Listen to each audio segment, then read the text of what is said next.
So this is in Proverbs 8, chapter or verse 13. It says that the fear of the Lord is to hate evil, pride and arrogance, and the evil way, and the perverse mouth I hate. Yeah. And these are very strong words again. I mean, everyone says hate is a very strong word in the Bible. I mean, it is just that.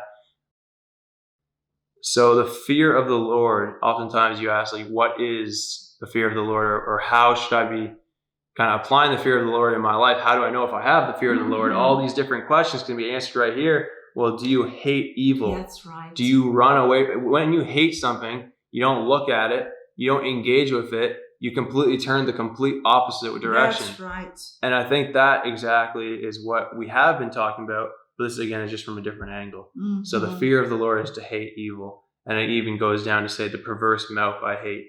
And again, we talked about out of the issues of the heart, the mouth speaks. So that means we should also be weary of a perverse heart. That's and again, it all comes back to the heart, and then the heart is ultimately tied with the Holy Spirit, because the Holy Spirit is what can clean all that out. That's right, because the love of God has been shed abroad in our heart by the Holy Spirit.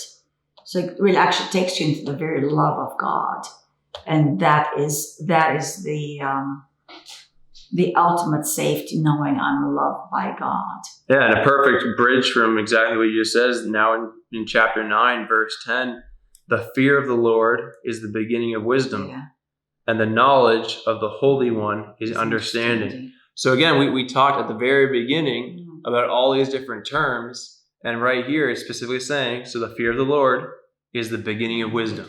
So if you want to find wisdom, you should figure out who the Lord is and begin to revere his name and begin to, fear him. And that just means have a very high reverence.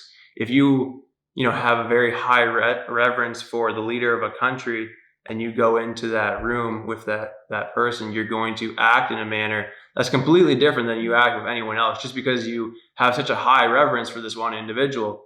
And you should have that much more for the Lord and his writings to us in the Bible.